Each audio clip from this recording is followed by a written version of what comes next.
Bismillahirrahmanirrahim.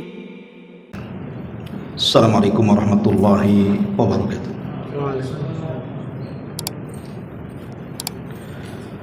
Alhamdulillah wassalatu wassalamu ala Rasulillah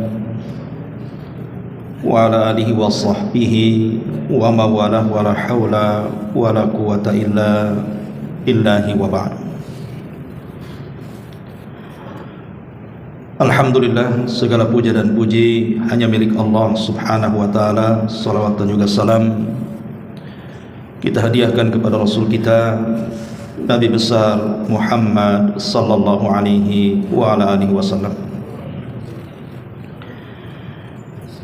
Kajian di malam hari ini kita akan membahas tentang 3 kelompok yang dijamin oleh Nabi sallallahu alaihi wasallam bahwa mereka akan masuk di dalam surga. Dan itu tertuang dalam sebuah hadis yang dikeluarkan oleh Imam Abi Dawud pada nomor urut hadis ke-4167 dari hadis Abi Umamah radhiyallahu anhu. Nabi sallallahu alaihi wasallam bersabda, "Ana za'imun bi baitin fi rabadil jannati liman tarakal mirah wa in kana muhiqqan wa bi baitin fi wasatil jannati liman tarakal kadhiba wa in kana mazihan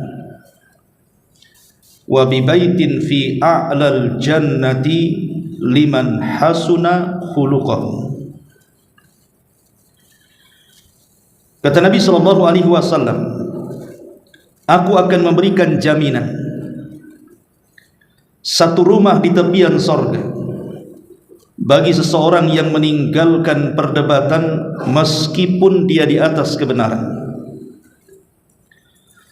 Dan aku juga menjamin akan dibangunkan satu rumah di sorga di tengah-tengahnya bagi seseorang yang meninggalkan kedustaan meskipun hanya bergurau atau bercanda.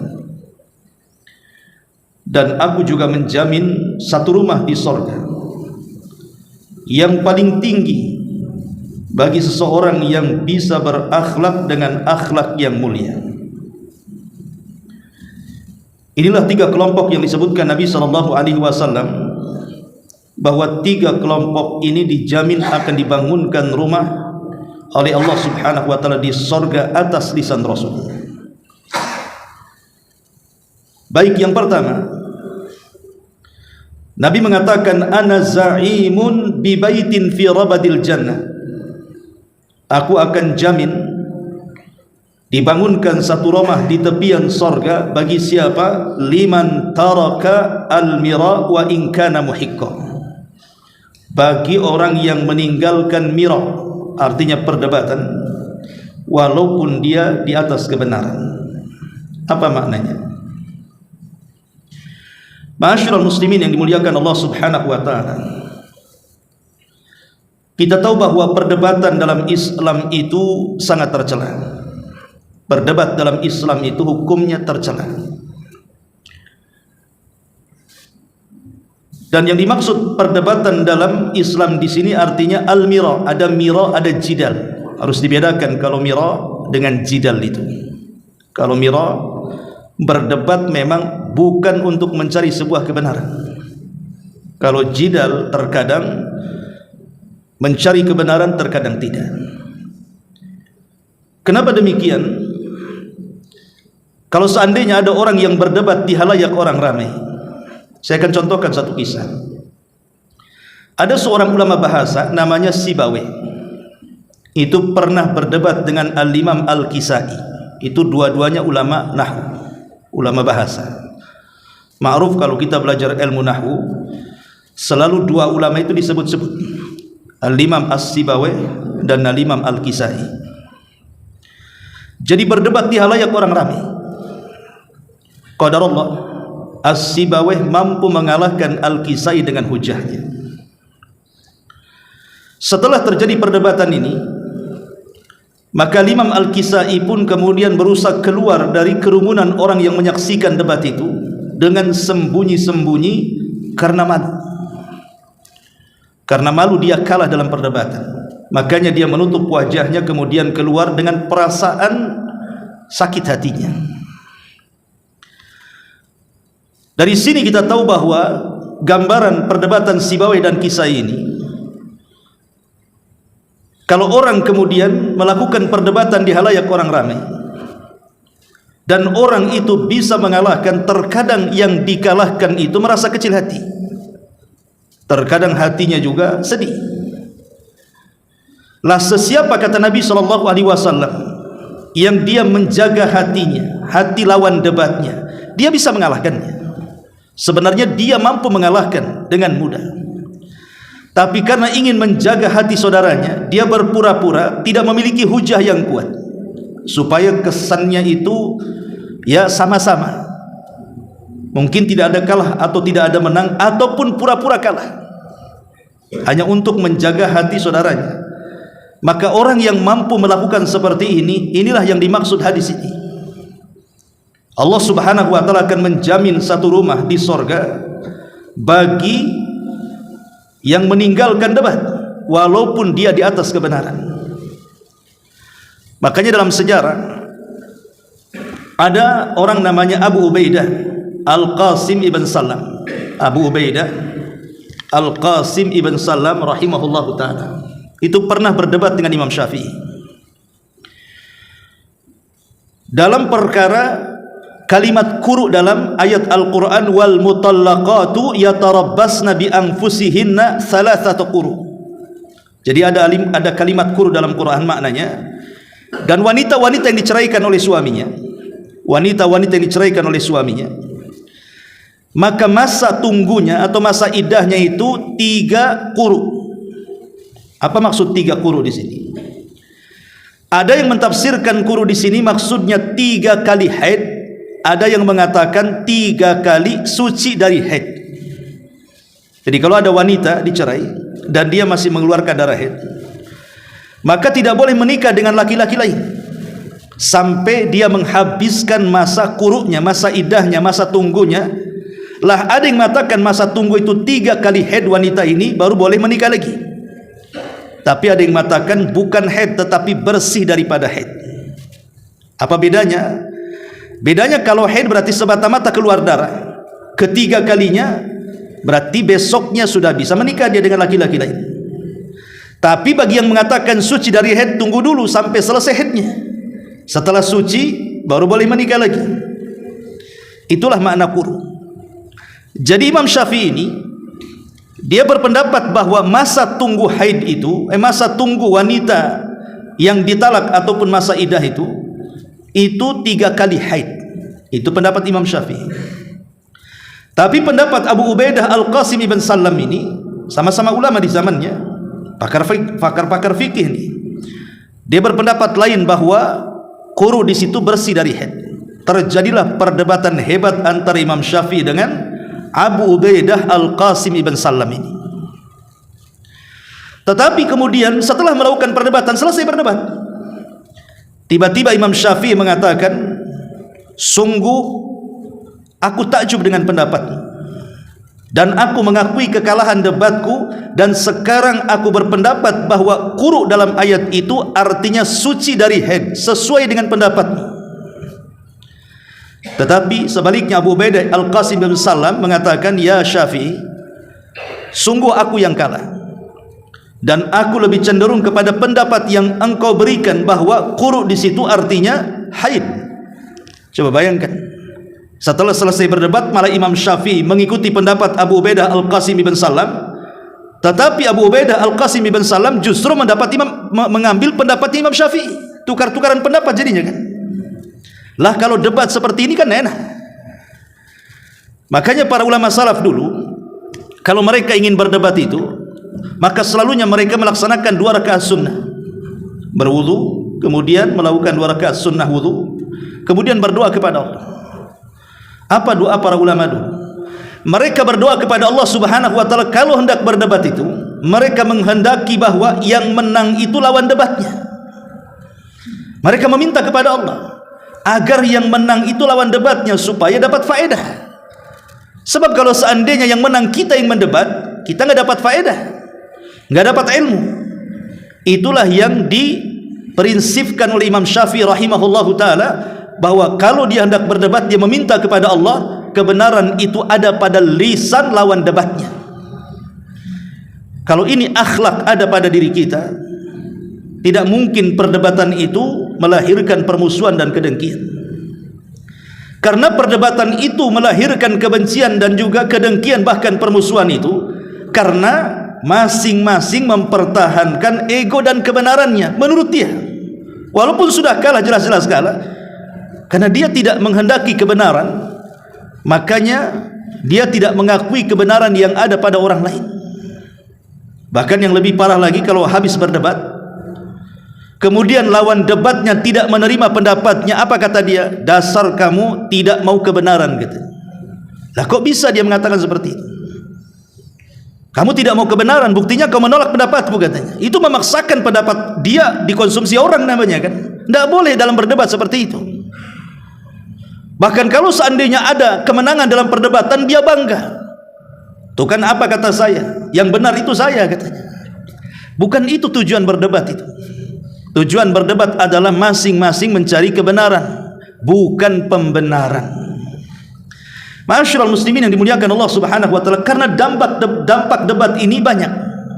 Pertama, bahwa debat ini yurisul adawata wal baghdha, bisa mewarisi permusuhan, bahkan bisa mewarisi kedengkian.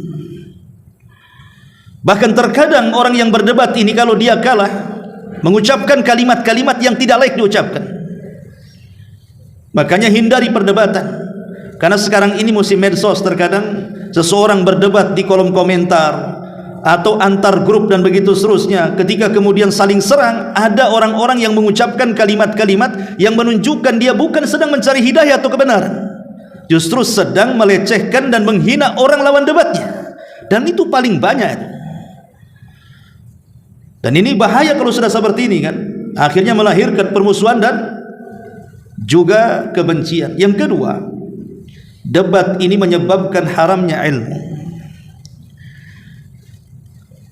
Satu hari dari Yunus dia mengatakan, telah dikirim kepadaku sebuah surat dari Maimun ibn Mihran.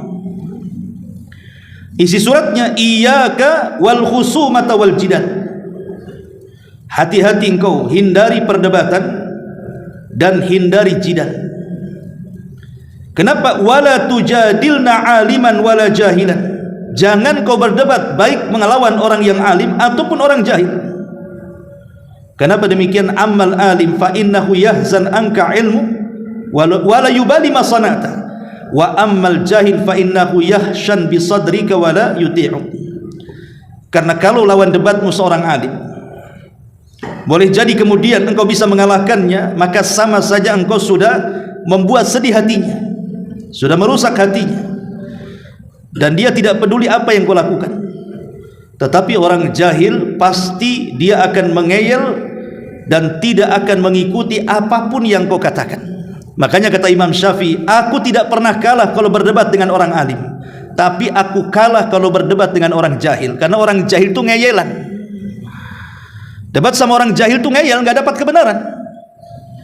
Makanya Imam Syafi'i mengatakan, aku tidak pernah berdebat dengan siapapun kecuali aku menang katanya. Kecuali melawan orang jahil, aku kalah katanya. Makanya dari sini ma'asyiral muslimin yang dimuliakan Allah Azza wa Jalla, hindari perdebatan, terutama dalam masalah-masalah khilafiyah. Masalah-masalah khilafiyah yang masing-masing ulama ada pendapat di situ. Contoh namanya kunut subuh nih. Ada orang berdebat kunut subuh itu sampai sengitnya saling sesat menyesatkan gara-gara masalah kunut. Padahal kunut subuh sendiri masalah khilaf ulama ini. Itu kan sumbernya gara-gara masalah hadis. Ada tambahan dalam hadis itu, Nabi SAW kunut sampai dia meninggal. Sebagian para ulama mengatakan bahwa tambahan ini lemah, sebagian orang mengatakan tambahan ini sahih. Imam Syafi'i mengatakan sahih tambahannya, Imam Ahmad mengatakan tidak sahih tambahannya. Bagi yang mensahihkan tambahan hadis ini berarti disyariatkan kunut, bagi yang melemahkan berarti kunut itu bid'ah. Tapi kan sama-sama punya hujah di sini. Kalau masalah khilafiyah kemudian diperdebatkan sampai sesat menyesatkan, bid'ah membid'ahkan, ini tidak paham ada perdebatan. Jadi hindari perkara-perkara. Kalau memang kita ini berdebat, kemudian lawan debat kita ini nampaknya ngeyelan, ataupun dia tidak hendak mencari kebenaran, tinggalkan saja. Karena asal memang meninggalkan perdebatan itu disyariatkan sebagaimana hadis ini. Ma'asyiral muslimin yang dimuliakan Allah Azza wa Jalla, termasuk juga jidal ini sababun li raf'il barakati wa dhihabil khairi. Perdebatan ini menyebabkan terangkatnya berkah dan kebaikan. Dulu di zaman Nabi, Nabi SAW didatangi malaikat Jibril ketika bulan Ramadan. Kemudian Rasul diberitahu tentang tanggal Lailatul Qadar. Rasul senang karena dikasih tahu tanggal Lailatul Qadarnya, tanggal sekian. Berarti kalau sudah diketahui tanggal sekian, berarti tidak perlu lagi capek-capek mencari Lailatul Qadar kan, karena sudah ada tanggalnya. Tetapi setelah Rasul SAW keluar rumah ingin memberitahu para sahabatnya tentang tanggal Lailatul Qadar itu, tiba-tiba di jalan ada dua sahabat yang berdebat sampai mengangkat suaranya. Maka Nabi SAW akhirnya sibuk melerai dua orang ini. Lama sekali Rasul kemudian mendamaikan dua orang ini sampai betul-betul damai. Setelah meleraikan dua orang yang berdebat ini, Rasul lupa. Kemudian pulang ke rumah, padahal tujuannya dia keluar rumah itu ingin memberitahu tanggal Lailatul Qadar. Tapi karena sibuk kemudian melerai dua orang yang berdebat, dia lupa memberitahu, langsung pulang. Sampai di rumah dia tidak ingat lagi tanggal berapa itu. Lihat bagaimana gara-gara perdebatan ini akhirnya hilang berkah kan. Terpaksa akhirnya kita harus mencari Lailatul Qadar dengan susah payah di 10 malam terakhir itu, karena tidak tahu Lailatul Qadar tanggal berapa jadinya kan. Entah tanggal 21, 23, 25, 27, 29, kita tidak tahu yang satu pun. Makanya Aisyah radhiyallahu anha ketika ditanya tentang Lailatul Qadar, Aisyah mengatakan Lailatul Qadar itu sama dengan Ismul A'zam dalam Asmaul Husna, nama Allah yang agung. Dalam nama-nama Allah yang 99 nama itu, tidak tahu mana yang satu, sehingga kita harus mencarinya. Begitu juga malam Lailatul Qadar tanggalnya berapa, tidak ada yang tahu kecuali harus mencarinya. Tapi Rasul sudah mengatakan carilah di 10 akhir Ramadan. Tapi lihat gara-gara perdebatan dua orang ini akhirnya berkah hilang. Coba kalau seandainya tidak ada orang yang berdebat, kemudian Rasul memberitahu umatnya, kan kita tidak lelah-lelah. Pasti pamannya pada tanggal 27 semua serentak tanggal 27 pasti orang itu menghidupkan malam. Inilah gara-gara debat diangkatlah kebaikan. Nah, itu pengaruh daripada jidal. Kemudian juga jidal adalah sababul halak, dia sebab kehancuran. Nabi SAW mengatakan, "Dzaruni ma taraktukum fa innama halaka man kana qablakum bi kathrati su'alihim wa ikhtilafihim ala anbiya'ihim." Sudah, lakukan saja apa yang kutinggalkan kepada kalian, kata Nabi. Karena hancurnya umat sebelum kalian, terlampau banyak pertanyaan mereka dan perselisihan mereka terhadap nabi-nabi mereka. Lihat Bani Israel ketika berdebat dengan Nabi Musa soal sapi betina. Ketika ada orang yang meninggal dunia dan orang itu pejabat besar di tengah-tengah Bani Israel, kemudian yang membunuh ini menyembunyikan pembunuhannya dan menuduh kabilah yang lain membunuhnya, sehingga hampir terjadi perang gara-gara tuduh-tuduhan membunuh. Kemudian mereka datang kepada Nabi Musa mengatakan, "Ya Musa, bisa enggak kau tunjukkan kepada kami siapa pembunuhnya?" Maka Nabi Musa berdoa kepada Allah Azza wa Jalla, kemudian Allah memerintahkan, "Kalau begitu sembelihlah seekor sapi betina. Nanti dengan itu akan teruraikan siapa pembunuhnya." Kalau sampai di sini Bani Israel langsung melakukannya, menyembelih sapi betina, selesai, langsung terungkap pembunuhnya. Tapi mereka malah menuduh Nabi Musa ini main-main, seolah-olah kami ini bertanya soal siapa pembunuhnya, kenapa engkau pula meminta kami untuk menyembelih seekor sapi betina? Apa hubungan siapa pembunuh dengan sapi betina ini? Tapi Musa alaihi salam mengatakan, apakah aku main-main dengan perintah Allah? Kemudian mereka mulai berdebat dengan Nabi Musa soal apa warnanya, berapa usianya, sudahkah di pekerjaan ataukah dia liar, dan begitu seterusnya. Setelah kemudian diberikan jawaban-jawabannya, hampir-hampir mereka tidak bisa melaksanakannya. Hampir-hampir mereka tidak bisa melaksanakannya. Dan mereka tahu konsekuensinya. Kalau mereka batalkan nih penyembelihan sapi ini, pasti akan turun azab kepada mereka. Maka mereka berusaha untuk mencari sapi betina. Rupanya ada yang punya milik anak yatim, tetapi harganya, karena sudah diberitahu malaikat dan mengatakan kepada anak yatim ini, jangan kau jual sapimu kecuali dengan seharga emas seberat sapimu. Kalau mereka mau emas seberat sapimu, kasihkan sapimu. Bingunglah cari emas seberat sapi. Tapi kalau mereka tidak melakukan, akan turun azab masalahnya. Terpaksa mereka mengumpulkan apa?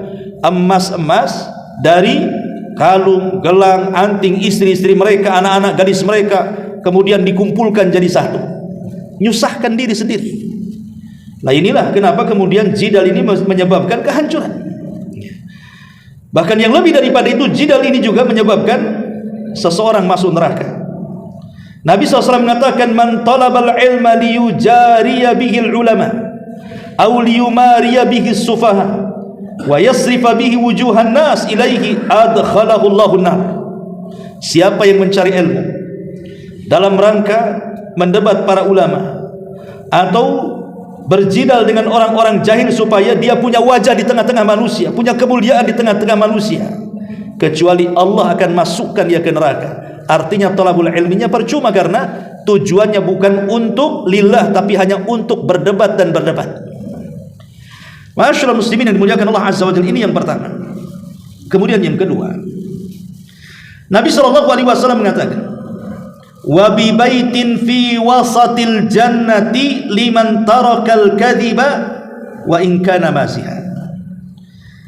Dan Nabi akan menjamin satu rumah di tengah-tengah surga.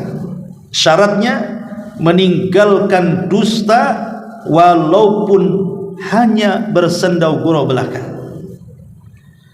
Kita lihat, kalau kita melihat ada orang yang sedang melawak gitu, para pelawak ya.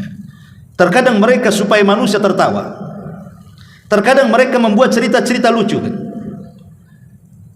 Yang parahnya lagi, bukan hanya mengarang cerita-cerita lucu, kadang-kadang menghina lawan lawaknya, akhirnya menimbulkan decak tawa karena dianggap lucu.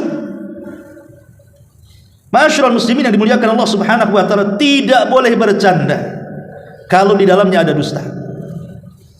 Kalau dusta dalam candaan saja tidak boleh, apalagi bukan dalam candaan. Makanya ulama mengatakan ada beberapa tempat orang itu tidak boleh bercanda. Pertama, menakut-nakuti seorang muslim, tidak boleh bercanda. Pamannya ambil pisau, kemudian diarah-arahkan ke wajah dia, sebenarnya dia sedang bercanda, tapi karena dia sedang menakut-nakuti seorang muslim, tidak boleh bercanda dalam menakut-nakuti seorang muslim. Kenapa demikian? Karena Rasul yang mengatakan, la yahillu li muslimin an yurawwi'a musliman, tidak halal alias haram bagi seorang muslim membuat takut muslim yang lainnya, walaupun sebatas candaan. Yang kedua, tidak boleh bercanda dalam rangka melecehkan kelompok-kelompok tertentu. Tidak boleh bercanda dalam rangka melecehkan kelompok tertentu, suku tertentu, ras tertentu. Tidak boleh. Allah Subhanahu wa taala berfirman dalam surah Al-Hujurat ayat 11 itu, ya ayyuhalladzina amanu la yaskhar qaumun min qaumin asa an yakunu khairan minhum. Wahai orang-orang yang beriman, janganlah sekumpulan orang-orang di antara kalian merendahkan kumpulan yang lainnya, karena boleh jadi yang ditertawakan itu jauh lebih baik dibandingkan mereka. Tidak boleh. Karena ada orang yang kemudian melecehkan kelompok yang lainnya dengan cara apa? Dengan cara candaan. Entah mungkin menghina warna kulitnya, entah mungkin menghina dialek bahasanya, entah mungkin menghina budayanya, dan begitu seterusnya. Walaupun bercanda tidak boleh. Ini bukan tempat bercanda. Ya. Kemudian yang ketiga, tidak boleh canda itu isinya tuduhan ataupun fitnah terhadap orang. Tidak boleh bercanda, walaupun bercanda kalau di dalamnya ada fitnah, ada tuduhan kepada orang lain, maka sangat dilarang oleh para ulama. Ini yang ketiga. Kemudian yang keempat, jangan pula bercanda kepada orang yang tidak suka bercanda. Kan ada orang yang tidak suka bercanda kan? Ada orang itu tipenya serius saja. Jangan bercanda kepada orang yang tidak suka bercanda, bisa tersinggung dia.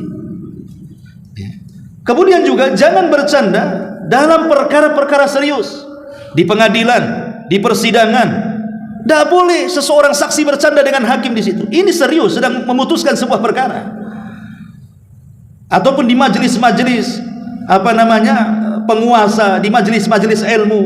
Ini bukan tempat bercanda. Jadi harus dipahami bahwa jangan bercanda dalam perkara-perkara yang sedang serius. Kemudian juga tidak boleh bercanda dalam kedustaan. Syekh bin Baz pernah ditanya, saya melihat salah satu YouTube tentang seorang syekh bertanya kepada Syekh bin Baz tentang orang tua yang menceritakan sebelum tidur anaknya, di mana dalam cerita-cerita itu ada pendidikan di dalamnya. Mungkin zaman dulu itu kan ada cerita-cerita rakyat lah, semacam mungkin cerita kera dengan kura-kura gitu ya, zaman dulu itu kan memang ada pendidikan di dalamnya. Atau mencerita-cerita fiktif tapi ada pelajaran di dalamnya. Jadi Syekh bin Baz ditanya, boleh nggak orang tua bercerita dengan cerita fiktif dan di dalamnya ada pelajaran untuk anaknya? Maka Syekh bin Baz mengatakan sebaiknya tidak dilakukan. Banyak kisah-kisah yang jauh lebih baik dari itu dan tersimpan pendidikan di dalamnya. Seperti kisahnya para nabi, kisahnya para ulama, kisahnya para sahabat. Kenapa harus mengambil kisah-kisah yang tidak ada kisahnya? Kisah fiktif. Ya. Artinya kalau menceritakan saja dan ada pendidikannya dilarang, maka bercanda dalam kedustaan juga lebih dilarang lagi. Maka tidak boleh. Karena dusta itu sendiri adalah dosa besar. Iyyakum wal kadhiba fa innal kadhiba yahdi ilal fujur wal fujuru yahdi ilan nar. Hati-hati jangan berdusta, karena dusta itu mengantarkan kepada perangai keburukan dan keburukan itu pasti mengarah ke neraka. Dusta yang dibolehkan itu cuma 3 perkara saja.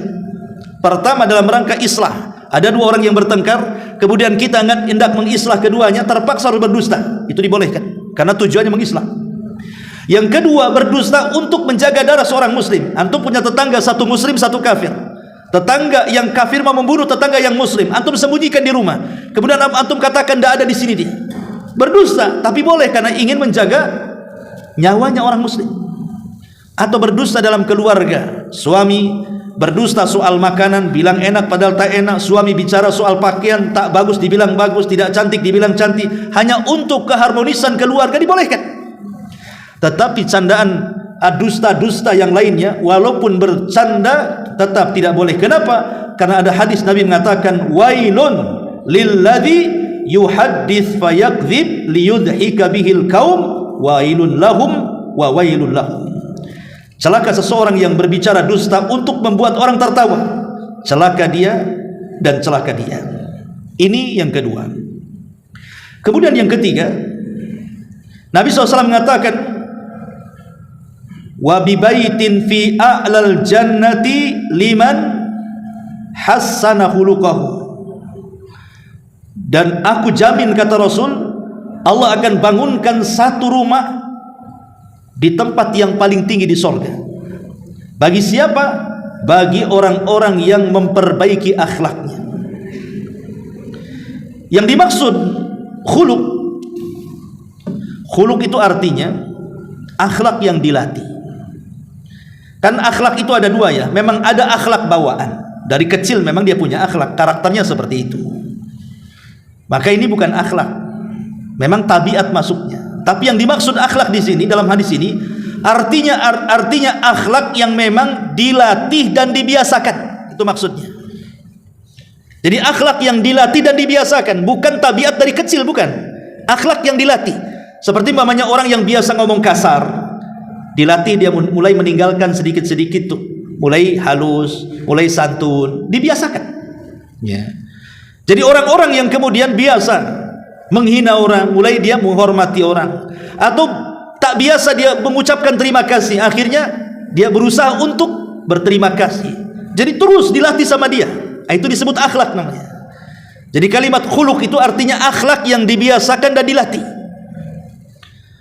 Sebab kalau yang memang tabiat dari kecil itu bukan akhlak, dalam bahasa Arabnya apa?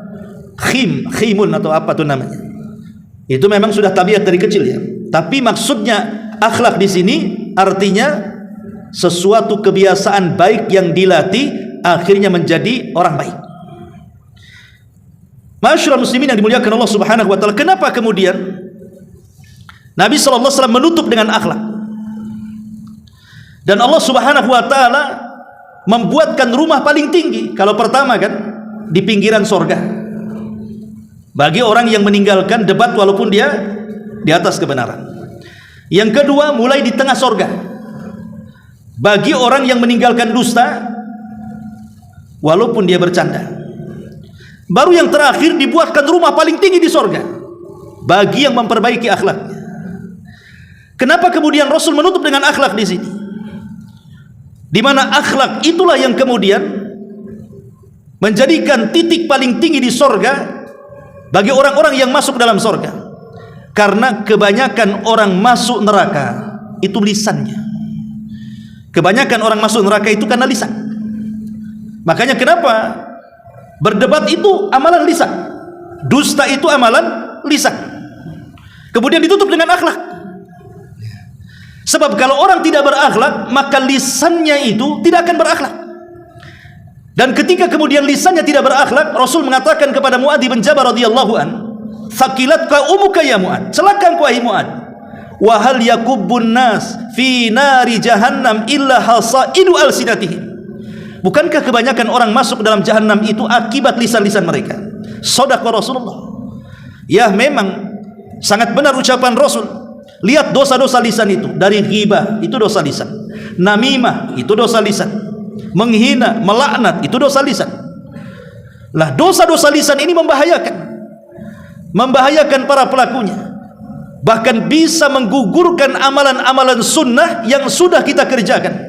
Anggaplah Anda sholat malamnya nggak pernah tinggal, puasa sunnahnya nggak pernah tinggal, baca Qurannya nggak pernah tinggal, sedekahnya nggak pernah tinggal.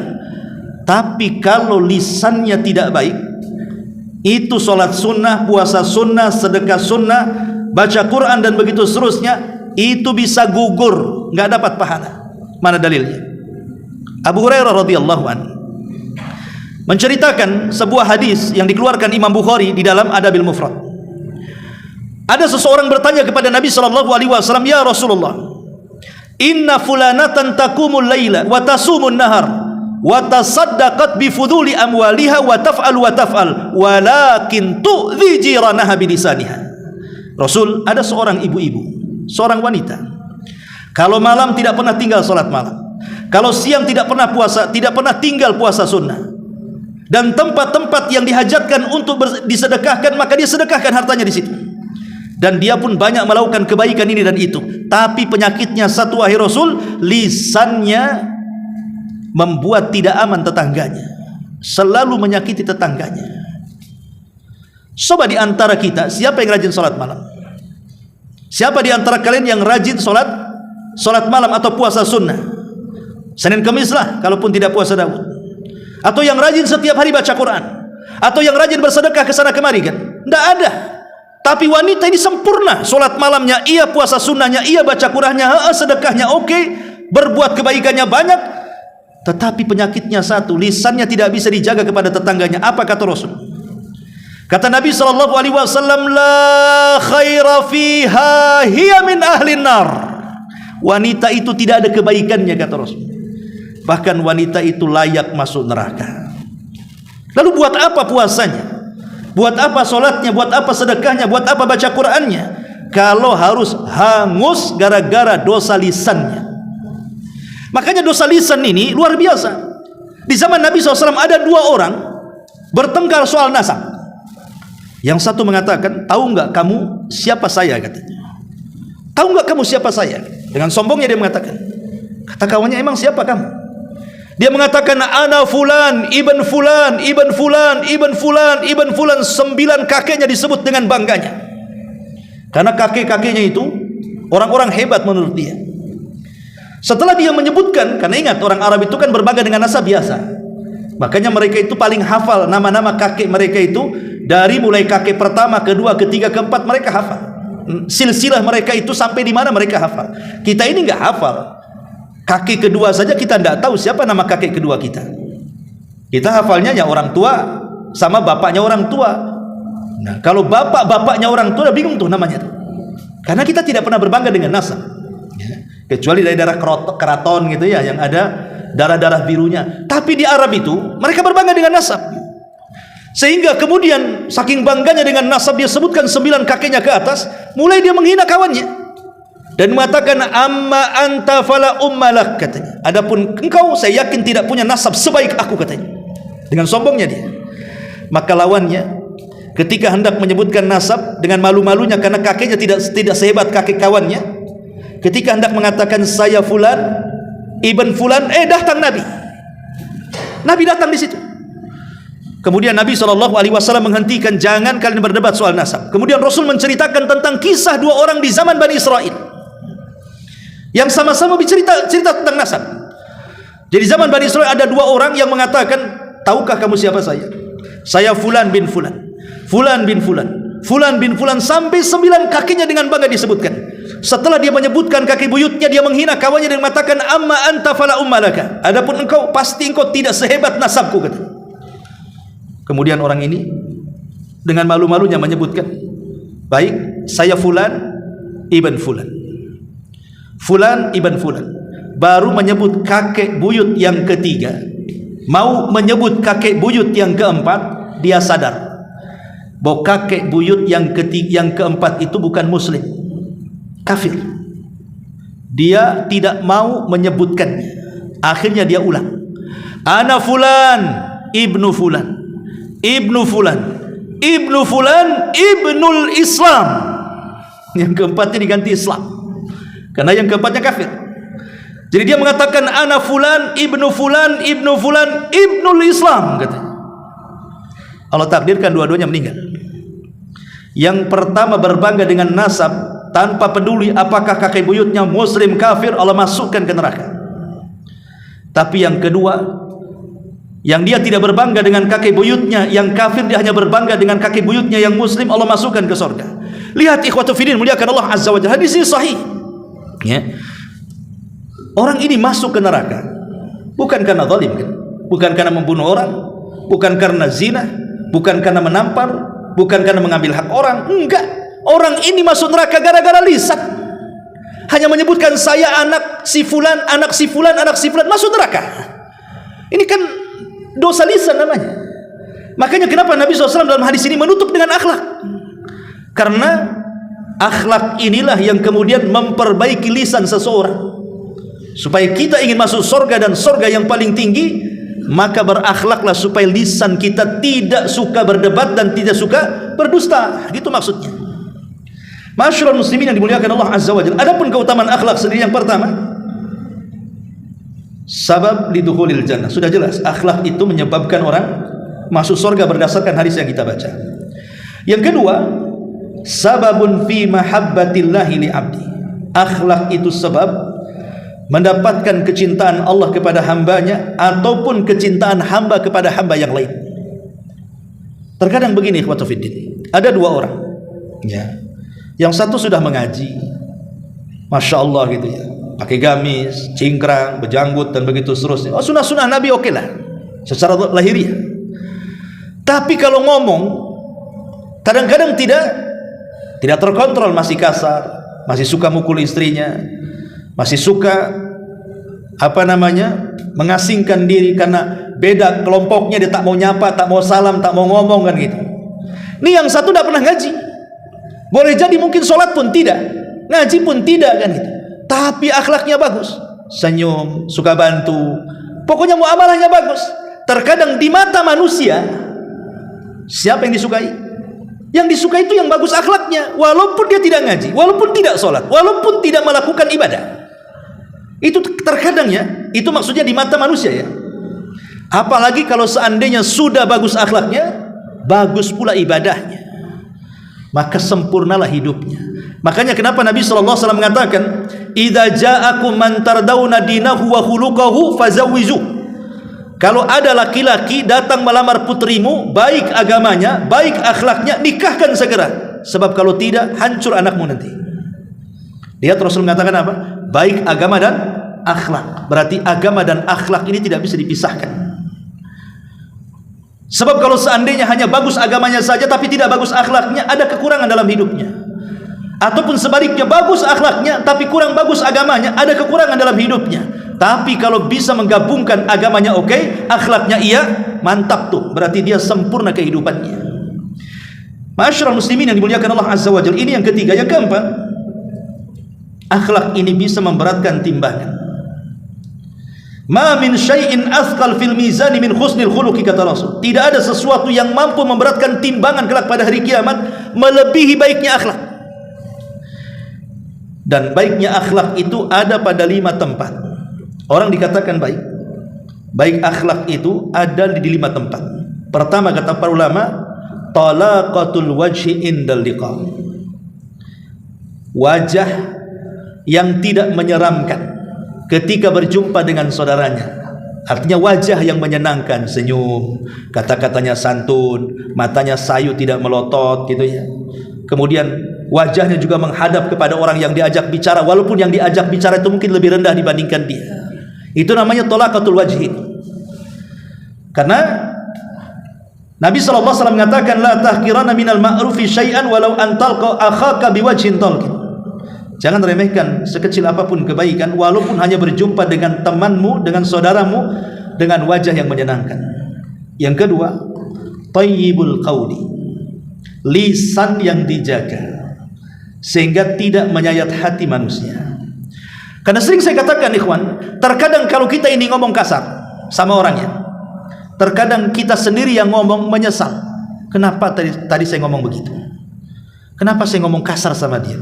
Terkadang seperti itu kan. Kalau kita ini terlampau kasar ngomongnya, kita yang ngomong sendiri terkadang menyesal. Kenapa sih tadi ngomong begitu? Itu kita yang ngomong itu. Yang dengar sakit hati. Kenapa dia mengatakan saya begini-begini? Awas saja dia. Itu yang diajak bicara sakit hati. Yang mendengar orang-orang sekitarnya mencaci maki. Siapa orang itu kasar sekali? Kan begitu kalau orang kasar ngomongnya kan.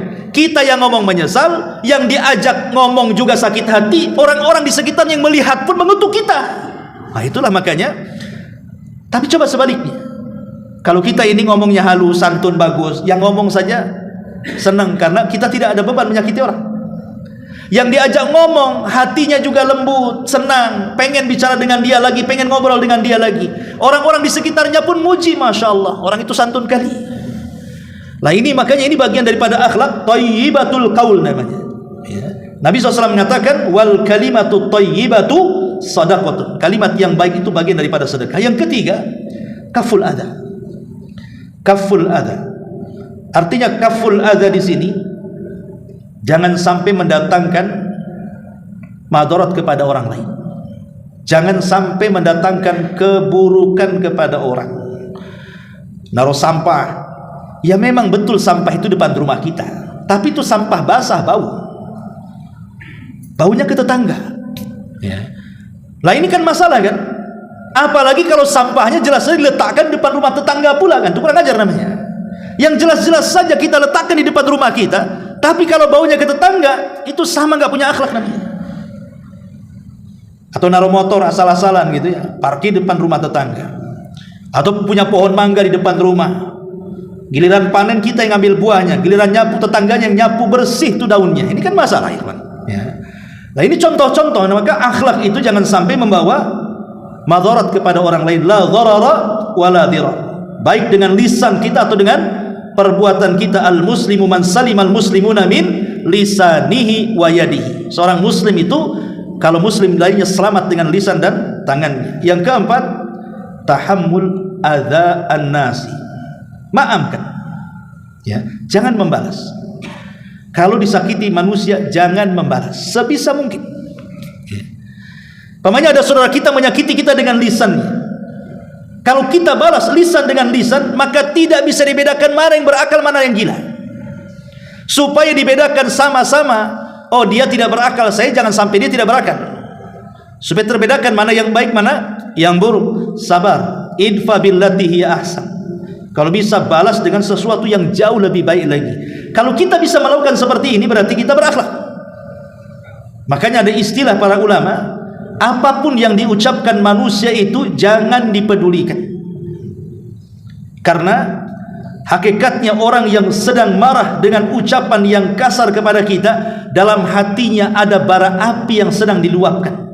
Kalau seandainya kemudian kita ikut marah dan mengatakan yang sama, itu sama dengan memindahkan bara api saudaranya ke dalam hati kita. Sama-sama marah, sama-sama menyala akhirnya kan. Nah ini jadi masalah jadinya. Makanya kenapa Al-Quran mengatakan wa jazaa'us sayyi'ati sayyi'atum mithluha. Kalaupun harus kita balas kejahatan orang itu, maka balaslah sesuai dengan kejahatannya saja, jangan lebih. Ada orang ingin membalas kejahatan dengan kejahatan yang lebih dibandingkan kejahatan dia kepada kita. Yang sering saya contohkan, kalau seandainya ada orang yang mencaci maki kita, anggap saja dia mengatakan kepada kita, oh dasar bangsat, maka kita boleh membalas dengan membalik kata-kata, kau yang bangsat, titik sampai di sini. Karena dia ngomong begitu. Ya. Jangan pula kita tambah. Ya. Oh dasar bangsat, dasar anjing, dasar babi. Ah, ini menambah namanya. Ya. Tidak boleh kita menambah cacian orang. Kalau dia menyebutkan satu kata, kita balik kata-kata itu yang dibolehkan. Kalaupun harus membalas.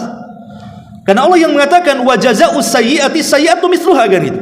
Balasan orang yang berbuat jahat itu dengan kejahatan yang sama, tidak boleh lebih. Kalau lebih itu namanya berarti kita lebih jahat dibandingkan dia. Maka kenapa kemudian tahammul adza ini bagian daripada akhlak. Dan yang terakhir, al-ihsan ilan nas ma'a isaatihim, berbuat baik kepada manusia padahal mereka sudah berbuat jahat kepada kita. Kalau ini bisa dilakukan, luar biasa. Lihat Abu Bakar Siddiq radhiyallahu anhu. Sudah jelas-jelas Mistah ini, Ibn Utsatha ini memfitnah Aisyah berzina dengan Safwan, padahal ini adalah berita hoax yang ditimbulkan orang-orang munafik. Sementara Mistah Ibn Utsatha ini setiap hari yang ngasih rumah Abu Bakar, yang ngasih uang bulanan Abu Bakar, makan ikut Abu Bakar. Ketika terjadi fitnah Aisyah, ikut-ikut memfitnah dia. Siapa yang tidak sakit hati? Abu Bakar manusia sakit hati juga. Tapi kemudian turun ayat, tidak boleh seseorang bersumpah padahal dia punya kekayaan untuk tidak memberi makan kepada kerabatnya. Bukankah Allah ingin mengampuni dosa-dosamu? Maka kemudian setelah turun ayat ini, wala ya'tali ulil fadli minkum wasa, ila akhir ayat itu, maka Abu Bakar kemudian meredam marahnya dan dia berjanji kepada Allah, dia ingin memberikan nafkah lagi kepada Mistah 2 kali lipat dari sebelumnya. Bisa seperti Abu Bakar? Tidak ada. Kalau kita ini umpamanya merawat saudara kita, tahu-tahu saudara kita memfitnah kita, bisa diusir sama kita di rumah. Ngapain aku rawat kau, katanya, pergi sana. Lah, kalau kita bisa berbuat baik kepada orang yang berbuat jahat kepada kita, ini bagian daripada akhlak yang mulia. Inilah 5 yang disebut dengan akhlak oleh para ulama. Ma'asyiral muslimin yang dimuliakan Allah Subhanahu wa taala. Dan yang terakhir tentunya akhlak adalah alamah ala kamalil iman. Akhlak itu alamat yang menunjuk tentang kesempurnaan iman. Rasul mengatakan akmalul mu'minina imanan ahsanuhum khuluqa. Sesempurna iman seorang mukmin adalah yang paling baik akhlaknya. Wallahu a'lam bishawab. Inilah yang bisa sampaikan, mudah-mudahan manfaatnya. Subhanaka wa bihamdika asyhadu an la ilaha illa anta astaghfiruka wa atubu ilaik. Allahu ta'ala alam. Assalamualaikum warahmatullahi wabarakatuh.